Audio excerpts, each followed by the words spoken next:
Chapitre 18. Père d'un souriceau. En effet, M. Jenkins se dirigeait à grands pas vers notre table, l'air très décidé. « Où est votre petit-fils » demanda-t-il à grand-mère. Il parlait d'un ton brusque et semblait en colère. Grand-mère ne répondit pas et prit son air le plus glacial. « À mon avis, poursuivit M. Jenkins, votre petit-fils et mon Bruno sont en train de préparer quelques méchants tours. Bruno n'est pas venu dîner, et il en faut beaucoup pour qu'il rate un repas. »« Je dois convenir qu'il a un excellent appétit, » dit grand-mère. « À mon avis, continua M. Jenkins, vous êtes de mèche avec eux. Je ne sais pas qui vous êtes, et je m'en fiche. Mais vous nous avez joué un sale tour, à ma femme et à moi, cet après-midi. Quelle idée de jeter une horrible souris sur notre table. Vous êtes sûrement complices tous les trois. Si vous savez où se cache Bruno, dites-le moi illico presto. »« Je ne vous ai pas joué de tour, » dit grand-mère. « Cette souris était votre propre fils Bruno. J'ai été bien gentil avec vous, j'ai essayé de vous le rendre, et vous avez refusé. »« Vous continuez, madame » cria M. Jenkins. « Mon fils n'est pas une souris !» Sa moustache montait et descendait comme un ascenseur. « Allons, pressons. Où est-il ? Où est mon Bruno ? Qu'on en finisse !» La famille installée à la table voisine s'était arrêtée de manger pour regarder M. Jenkins. Grand-mère fumait tranquillement son cigare noir. « Je comprends bien votre colère, M. Jenkins. N'importe quel père serait furieux comme vous, du moins en Angleterre. Mais je viens de Norvège, et là-bas, nous sommes habitués à ce genre d'événements. Ils font partie de la vie de tous les jours, et nous les acceptons sans rechigner. »« Vous êtes complètement cinglé » cria M. Jenkins.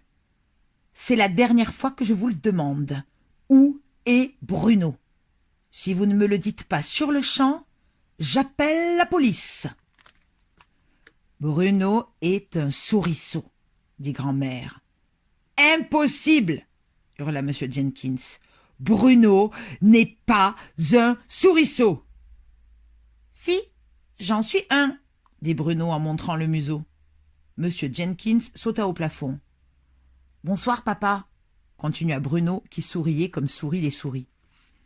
M. Jenkins ouvrit une bouche si béante que je voyais ses dents en or.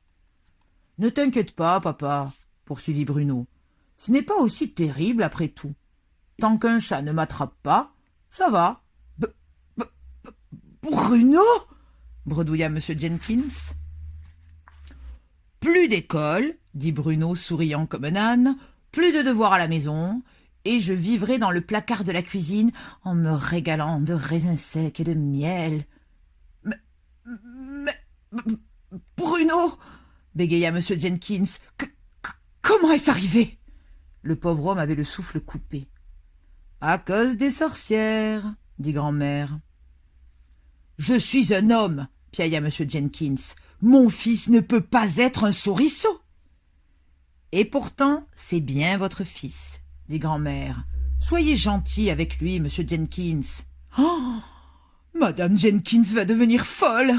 cria M. Jenkins. « Elle a horreur des souris. »« Elle devra s'y habituer, » dit grand-mère. « J'espère que vous n'avez pas de chat à la maison. »« Si, nous en avons un. Nous avons un chat, Topsy, qui est le chouchou de ma femme. »« Alors, » dit grand-mère, « il faut vous débarrasser de Topsy. Votre fils est plus important que votre chat. »« Bien sûr !»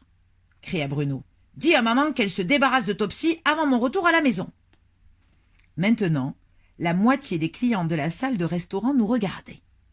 Les gens avaient posé leurs couteaux, leurs cuillères et leurs fourchettes, et ils fixaient M. Jenkins qui s'agitait, criait et postillonnait.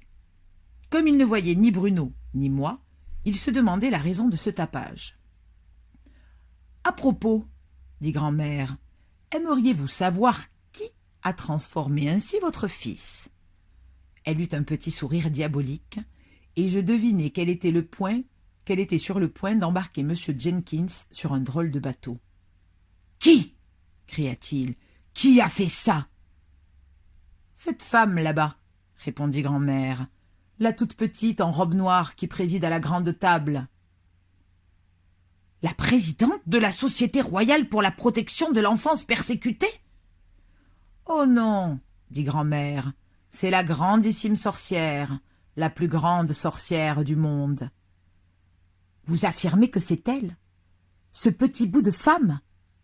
Diable, je vais lui envoyer mes avocats et je lui ferai payer jusqu'au trognon. »« À votre place, dit grand-mère, je ne ferai pas d'imprudence. Cette femme a des pouvoirs magiques. Elle peut vous transformer en une bête plus horrible qu'une souris. En cafard, par exemple. »« En cafard ? Moi, en cafard ? J'aimerais bien voir ça. » Il tourna les talons et se dirigea vers la table de la grandissime sorcière. Grand-mère et moi, nous l'observions, et Bruno avait sauté sur la table pour assister au spectacle. Tout le monde regardait M. Jenkins. Moi, j'étais resté dans la poche, à l'intérieur du sac. Je pensais que c'était plus prudent.